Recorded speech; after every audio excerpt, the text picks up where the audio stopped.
अस्सलाम वालेकुम व्यूअर्स। आज मैं आपके साथ शेयर करूंगी 3 पौंड केक स्पंज तैयार करने की रेसिपी, जो कि मैंने वनीला फ्लेवर में तैयार किया था। और अब देख सकते हैं कि कितना सॉफ्ट और कितना स्पॉन्जी बनके हमारा स्पंज तैयार हुआ है। तो चलिए हम आज की रेसिपी स्टार्ट करते हैं। इस स्पंज को आप ओवन और विदाउट ओवन दोनों तरीक़ों से तैयार कर सकते हैं। इंतहाई बेहतरीन बनके तैयार होगा। बस आपने मेजरमेंट्स का ख़ास ख्याल रखना है कि बिल्कुल परफेक्ट और एक्यूरेट मेजरमेंट्स के साथ ही आपने रेसिपी को तैयार करना है।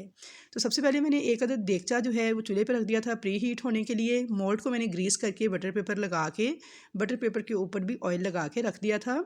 ये मेरे पास 8 इंच का मोल्ड है और ये 3 पॉइंट इसमें मेरा 3 पाउंड का जो केक है वो इजीली बेक हो जाएगा। अब सबसे पहले हम लेंगे अंडे, जो कि मैंने लिए हैं 6 अदद। रूम टेम्परेचर पर होने चाहिए। फ्रिज के रखे हुए ठंडे अंडे आपने इस्तेमाल नहीं करने। वेट स्केल पे सबसे पहले मैं चीनी को मेजर करूँगी। पीसी हुई चीनी है, नॉर्मल किचन वाली चीनी थी जिसे मैंने पीस के पाउडर बना लिया था। तो 1 पाउंड के लिए हम 2 अंडे और 50 ग्राम चीनी लेते हैं। तो उस हिसाब से 6 अंडे हैं तो हम 150 ग्राम चीनी मेजर करेंगे, क्योंकि हमने 3 पाउंड का स्पंज तैयार करना है। तो हम सारी चीज़ें 3 पाउंड के हिसाब से ही मेजर करेंगे। यहाँ पे देखिए मैंने 150 ग्राम चीनी जो थी उसे मेजर करके एक साइड पे रख लिया है। अब बारी आ जाती है मैदे की। तो मैदा भी हम 150 ग्राम ही लेंगे, क्योंकि चीनी और मैदा हमेशा बराबर क्वांटिटी में लेना है आपने जब भी केक स्पंज को रेडी करना है। तो यहाँ पे मैंने 150 ग्राम मैदा जो था उसे एक प्लेट में डाल दिया था। अब मैं इसके अंदर डालूँगी बेकिंग पाउडर। बेकिंग पाउडर आपने फ्रेश वाला यूज़ करना है, ज़्यादा पुराना नहीं। अब मैं इसके अंदर 2 टीस्पून के बराबर बेकिंग पाउडर ऐड कर दूँगी और अच्छी तरह से इस बेकिंग पाउडर को और मैदे को मैं मिक्स कर लूँगी। मिक्स इसलिए करना बहुत ज़रूरी है कि इससे आपका केक बहुत ही सॉफ्ट और स्पंजी बन के तैयार होगा। अगर आप मिक्सिंग नहीं करेंगे, इसे पहले से छान कर नहीं रखेंगे, तो आपके केक का वो रिज़ल्ट नहीं आ सकता जो कि आना चाहिए। तो लिहाजा ये स्टेप बहुत ज़रूरी है। मोस्ट इम्पॉर्टेंट स्टेप है ये बेकिंग का, कि आपने मैदा और बेकिंग पाउडर को पहले छान लेना है 2 मरतबा। तो ये देखिए मैंने इसे 2 मरतबा छान के एक साइड पे रख लिया है। चीनी को भी मैंने पीस के 150 ग्राम मेजर करके रख ली है और अंडे भी मैंने 6 जो हैं तोड़ के रख लिए हैं, जो कि रूम टेम्परेचर पर होने चाहिए। इन तमाम बातों का आपने ख़ास ख्याल रखना है अगर आप चाहते हैं कि आपका केक स्पंज पहली ही मरतबा में 100% परफेक्ट बन के तैयार हो। अब मैंने अंडों को बीट करना स्टार्ट कर दिया है। बिल्कुल लो स्पीड पर मैंने बीटर को चलाया है। मेरे बीटर के अंदर 3 स्पीड्स हैं, 1, 2 और 3, यानी लो, मीडियम और हाई। मैं इसे 2 मिनट तक लो स्पीड पर चला के अंडों की जब इस तरह से जागती बन जाएगी, तो अब मैंने साथ ही इसमें ऐड कर देनी है 150 ग्राम जो चीनी मैंने मेजर करके रखी थी पिसी हुई। थोड़ी थोड़ी करके मैं इसमें ऐड करती जाऊंगी और साथ साथ मैं इसको मिक्स करती जाऊंगी। चीनी ना बहुत ज़्यादा उड़ती है जब इसे डालते हैं, तो इसलिए आपने थोड़ी थोड़ी करके ऐड करते जाना है और अंडों को बीट करते जाना है। तकरीबन 3 बैचेस में मैंने 1-1 मिनट के बाद चीनी ऐड की है। और अब इस चीनी को इस अंडे के साथ हमने इतना बीट करना है कि ये बिल्कुल एक क्रीमी सी शक्ल में आ जाए।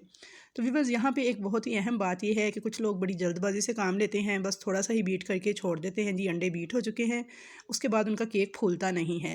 तो उसकी मेन रीज़न यही है कि आप अंडों को कम्प्लीटली बीट नहीं करते।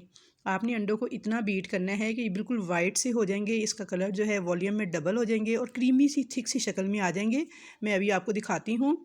अब 2 से 3 मिनट बीट करने के बाद ना मैंने इनको मीडियम टू हाई स्पीड पे बीट करना स्टार्ट कर दिया था। तो तकरीबन मुझे 5 से 6 मिनट लग गए थे तो अंडों को इस शक्ल में आते आते।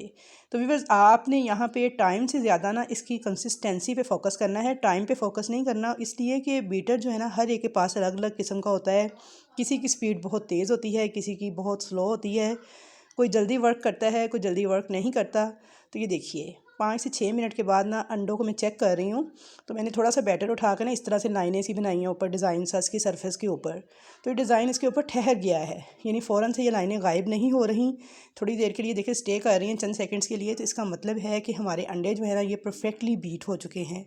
ये सबसे बेहतरीन निशानी है अंडों को चेक करने की कि वो बीट हो चुके हैं या नहीं केक के लिए। तो मैं इसी तरह से चेक करती हूँ। तो आपने भी इसी तरह की कंसिस्टेंसी आने तक अंडों को बीट करना है। तो चलिए अब बीटर का काम हो गया है ख़त्म, इसे मैं एक साइड पे करूँगी। अब हम इसके अंदर कुछ और चीज़ें ऐड करेंगे।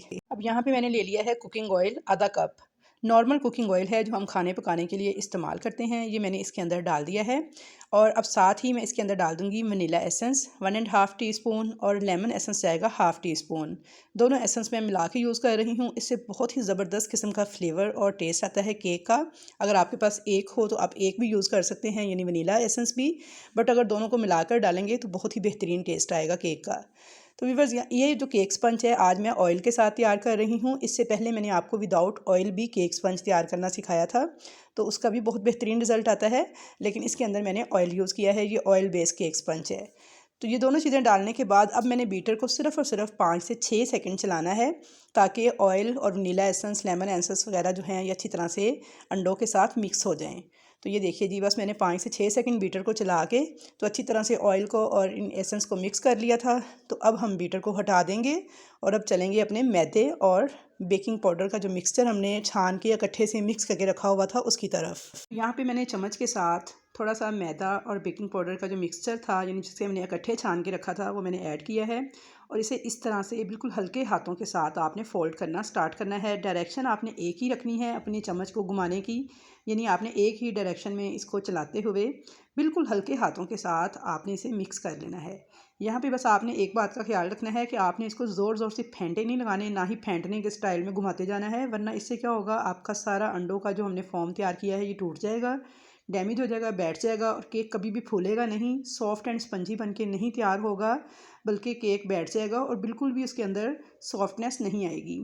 तो लिहाजा इन छोटी छोटी टिप्स को आपने फॉलो करते हैं इसकी मिक्सिंग के टाइम पे, तो बहुत ही बेहतरीन रिजल्ट मिलेगा आपको। तो यहाँ पे देखिए मैंने थोड़ा थोड़ा करके सारा जो मिक्सचर था ना, अंडे वाला बेकिंग पाउडर और मैदा जो मैंने छान के रखा हुआ था, 2 मरतबा से मैंने उसे छाना हुआ था, वो मैंने थोड़ा थोड़ा करके सारा ऐड कर दिया है और अच्छे से उसकी मिक्सिंग कर ली है। वीडियो थोड़ी तेज़ चलाई हुई है तो आपको लग रहा है कि मैं बहुत तेज़ मिक्सिंग कर रही हूँ, हालांकि मैं बड़े हल्के हाथों से मिक्सिंग कर रही हूँ। अब मैंने इसके अंदर 1/4 कप दूध डाल दिया है। नॉर्मल टेम्परेचर पर दूध था, थोड़ा सा मैंने डाल के इसके अंदर मिक्स कर दिया है, तकरीबन 1/4 कप यानी 4 टेबल स्पून के बराबर। चलिए जी, अब बैटर हमारा रेडी है मोल्ड में डालने के लिए। तो जो मोल्ड मैंने ग्रीस किया था इसके अंदर मैं इस सारे बैटर को डाल दूंगी, थोड़ा सा इसे टैप कर लूँगी ताकि सारे एयर बबल वगैरह निकल जाएं। पतीला मेरा बहुत अच्छे तरीके से गर्म हो चुका है, मैंने 15 मिनट पहले इसे रख दिया था मीडियम फ्लेम पे। इसके अंदर मैं इस मोल्ड को रखूँगी, इसे कवर कर दूँगी, ऊपर कोई वज़नी चीज़ रख दें ताकि इसकी एयर वगैरह ना निकलने पाए, और नीचे फ्लेम बिल्कुल ऐसे रखेंगे जैसे चावलों को दम लगाते हैं, उससे थोड़ा सा तेज़, और 50 मिनट तक इसको बेक कर लेंगे। तो व्यूअर्स यहाँ पे मुझे 50 के बजाय भी 60 मिनट लग गए थे इसको बेक करते हुए। तो 60 मिनट्स के बाद मैं इसको चेक कर रही हूँ, तो ये देखिए माशाल्लाह अल्हम्दुलिल्लाह कितना ज़बरदस्त सॉफ्ट स्पंजी हमारा केक स्पंज बन के तैयार हुआ है। कलर देखिए कितना खूबसूरत आया है इसके ऊपर, जैसे हमने इसे ओवन में बेक किया हो। बस आपने बार बार देखते को खोलना नहीं है, टूथपिक से इसे चेक कर लेंगे तो ये देखिए बिल्कुल क्लियर आई है ये। अगर इसके साथ कोई चीज़ आपको चिपकी हुई महसूस हो तो इसका मतलब है केक अभी कच्चा है, फिर आप इसे 5 से 10 मिनट मज़ीद बेक कर सकते हैं कवर करने के बाद। लेकिन मेरा केक यहाँ पे रेडी हो चुका था, मैंने इसे निकाल के काउंटर पे छोड़ दिया है ठंडा होने के लिए, और ये देखिए कितना सॉफ्ट और कितना स्पॉन्जी बन के तैयार हुआ है। तो व्यूअर्स यहाँ पे मेरा केक जो है बहुत अच्छे तरीके से ठंडा हो चुका था, मैंने उसे एक ट्रे में रख लिया है, उल्टा करके निकाल लिया था और इसका बटर पेपर उतार दिया है। तो अब मैं आपको चेक करवाऊँ कि ये कितना सॉफ्ट बन के तैयार हुआ है। तो ये देखिए माशाल्लाह अल्हम्दुलिल्लाह इतना सॉफ्ट है, इतना स्पंजी है ये केक स्पंज, और बहुत ही टेस्टी बन के तैयार हुआ था। तो यहाँ पे व्यूअर्स मैं आपको इसकी कटिंग भी करके दिखा देती हूँ।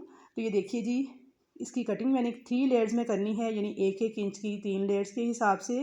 तो यहाँ पे मैंने इसकी फ़र्स्ट लेयर काट ली है, तो ये देखिए माशाल्लाह से कितनी स्पंजी कितनी सॉफ्ट है, और ये सेकंड लेयर भी काट ली है। तो आई होप व्यूअर्स कि आपको आज की केक स्पंज बनाने की ये रेसिपी ज़रूर पसंद आएगी। रेसिपी अगर पसंद आए तो वीडियो को लाइक शेयर ज़रूर कीजिएगा, चैनल पर नए हैं तो सब्सक्राइब भी कीजिएगा। और नेक्स्ट वीडियोस के अंदर इंशाल्लाह ताला इससे मैंने तैयार करना है 5 पाउंड्स का डोल केक 2 स्टेप्स में, यानी 2 टायर्स में। तो ये पहला टीयर है इसका 3 पाउंड का, और इसके ऊपर मैं आप 2 पाउंड वाला तैयार करके फर्स्ट टीयर रखूँगी, फिर उसके ऊपर डोल सेट करके इसकी डिज़ाइनिंग कंप्लीट ट्यूटोरियल आपके साथ शेयर करूँगी। तो वीडियो को स्किप मत कीजिएगा, पूरा देखिएगा ताकि आपको अच्छी तरह से समझ आ सके। तो इंशाल्लाह ताला मुलाकात होगी आपके साथ एक अच्छी नई रेसिपी के साथ। तब तक के लिए मुझे दीजिए इजाज़त। अल्लाह हाफिज़।